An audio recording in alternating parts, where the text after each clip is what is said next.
नमस्कार दोस्तों, मैं हूं रुचि भैराली। जानते हैं आज कैसा रहने वाला है 2025 में धनु राशि का पूरा साल किस तरह से गुजरने वाला है। ना केवल 1 या 2 महीना, पूरा वार्षिक फल आज हमें बताने जा रहे हैं डॉक्टर एच.एस. रावत जी। जी हाँ, आज है धनु राशि की बारी। तो आज हम जानते हैं कैसा रहेगा धनु राशि का पूरा साल। आपका बहुत बहुत स्वागत है सर। धन्यवाद रुचि जी। तो आइए आज हमें बताइए, दर्शक बहुत बेसब्री से इंतजार कर रहे हैं, जिनकी राशि धनु है वो ये जानने को बेसब्र हुए जा रहे हैं कि कैसा रहने वाला है उनका साल। बिल्कुल रुचि जी, सबसे पहले तो मैं अपने सभी सब्सक्राइबर, अपने मित्र, अपने फॉलोअर्स को 2025 की बहुत बहुत शुभकामनाएं देता हूँ। 2025 आपके लिए बहुत अच्छा रहना भी चाहिए। ग्रह गति है, अब जिनके ऊपर शनि की 7.5 चल रही है, जिनके ऊपर शनि की ढैयाएँ चढ़ेंगी, जिनसे उतरेंगी, उन सब का हाल हम बताते रहें। और आज बारी है धनु राशि की।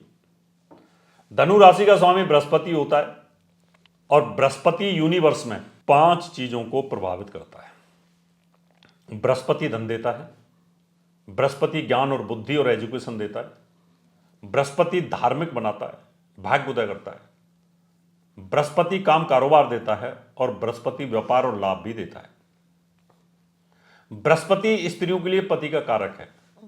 बृहस्पति का रंग पीला होता है, इस प्रकार का पीला होता है, और बृहस्पति का जो रत्न होता है पुखराज होता है और वो गोल्ड में पहनना चाहिए। तो धनु राशि का स्वामी बृहस्पति है। बृहस्पति अगर आपका अच्छा रहा तो पूरे साल में 5 चीजें आपकी बहुत अच्छी हो जाएंगी।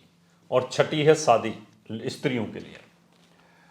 तो हम ये देखेंगे कि आपके ऊपर बृहस्पति की दशा चल रही है क्या, आपके ऊपर अंतरदशा चल रही है, और नहीं चल रही है तो 2025 में आपकी राशि बृहस्पति, उसकी क्या स्थिति रहने वाली है और इसके मित्र कौन है। देवगुरु बृहस्पति का पंचमेश मंगल है, मंगल इसका मित्र है। देवगुरु बृहस्पति का भाग्येश प्लेनेट, भाग्य की जिम्मेवारी सूर्य के पास है। ये 3 मित्र हैं।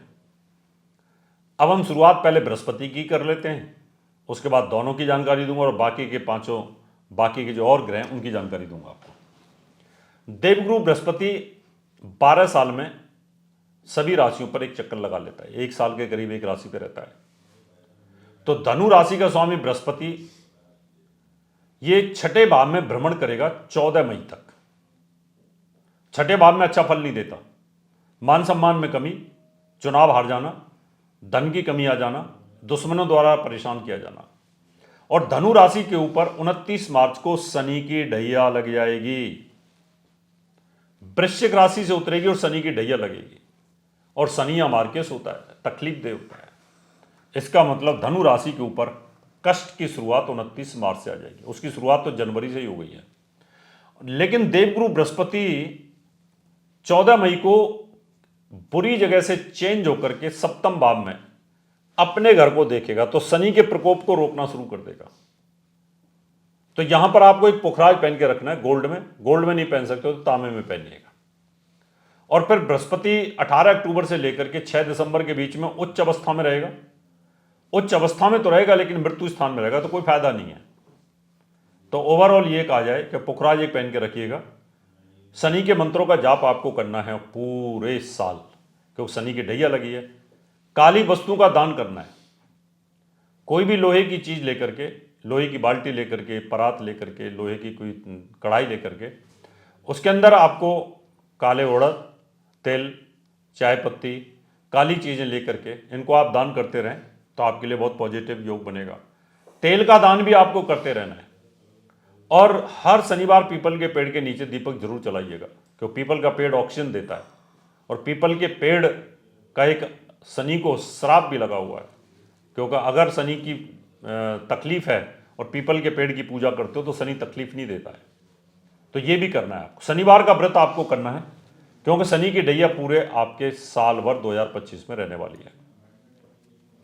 अब हम अगला प्लेनेट है सूर्य, उसकी बात कर लेते हैं। सूर्य आपकी स्टार्टिंग में 2025 में आपकी राशि में ही रहेगा, धनु राशि में, और जनवरी के बाद में वो हट जाएगा।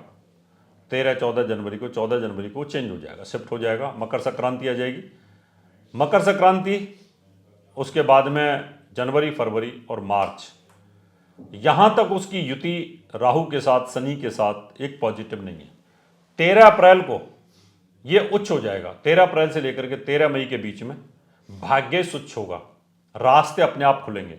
जनवरी, फरवरी, मार्च के बाद में अप्रैल से आपके रास्ते खुल जाएंगे, भाग्य उदय होगा। या तो आपको सरकारी नौकरी मिल जाएगी और या कहीं ना कहीं आपको बहुत बड़ा पद, एमएलए, एमपी, मिनिस्टर बन जाना, कुछ ऐसी चीज़ें आपको निश्चित तौर पर मिलेंगी। उसके बाद में अगस्त के अंदर 16 अगस्त से लेकर 16 सितंबर के बीच में सूर्य भाग्य स्थान पर पिता के लिए बड़ा जबरदस्त योग बन रहा है। सूर्य आपका भाग्य उदय सरकार से करेंगे, या तो सरकार से बेनिफिट मिलेगा और या कहीं ना कहीं पिता के माध्यम से आपको बहुत बड़ा बेनिफिट मिलने का योग बनता है। अब और एक प्लेनेट है, वो है मंगल, इनका मित्र। मंगल आपकी शुरुआत में 21 जनवरी तक नीच होकर मृत्यु स्थान में बैठा है। गर्भवती माता बहनों के लिए कष्टकारी है। एबॉर्शन, ऑपरेशन, बच्चा होना, ये तकलीफ है। चोट, एक्सीडेंट, बच्चों को लगना 21 ये जनवरी तक रहेगा। 21 जनवरी से लेकर के अप्रैल तक, यानी आप 2 अप्रैल तक, फिर ये बकरी होकर के आपके केंद्र में आ जाएगा, तो काफ़ी बड़ा बचाव आएगा। फिर 2 अप्रैल से लेकर 6 जून तक फिर नीच होगा। तो अगर मैं ये कहूँ कि मंगल आपके लिए संतान और एजुकेशन दोनों में बाधक बनेगा 6 जून तक, और 6 जून के बाद फिर वो लगातार पूरे साल आपके लिए बेनिफिशियल है। फिर आपके भाग्य स्थान पर उसका भ्रमण रहेगा, फिर पावरफुल होकर के दक्षिण दिशा में आपकी कन्या राशि में भ्रमण करेगा, फिर आपके लाभ स्थान पर भ्रमण करेगा, अंत में जाकर के वो 12वें भाव में भी भ्रमण करेगा। एक पॉजिटिव योग यहाँ पर बनता है। इसका मतलब मंगल भी आपकी स्टार्टिंग में थोड़ा सा तकलीफ दे है। पुखराज एक पहन के रखना है। अब हम एक और प्लेनेट की बात करेंगे जो आपके कैरियर का और विवाह का स्वामी है, बुध।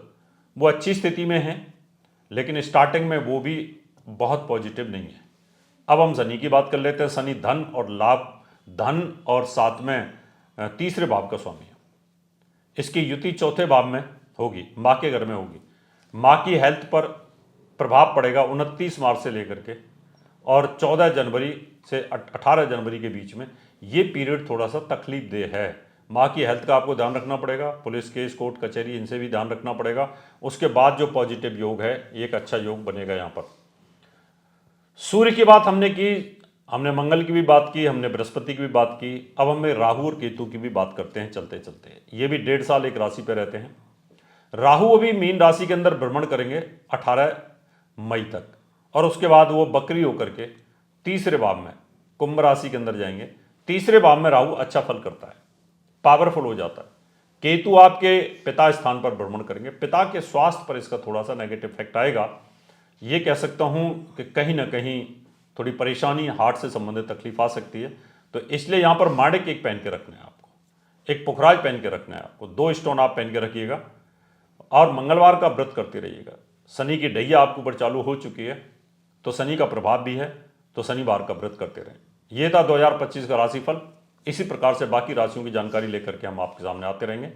नमस्कार।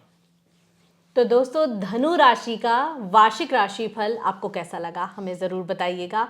उम्मीद करते हैं कि बहुत सी उलझनों को सुलझाते हुए, उपाय को करते हुए आप आगे बढ़ेंगे और साल का पूरा अच्छा लाभ आप उठा पाएंगे। इसी तरह अगली राशि के लिए हमारे साथ जुड़े रहिएगा और मिलते रहेंगे इसी तरह। तब तक के लिए नमस्कार।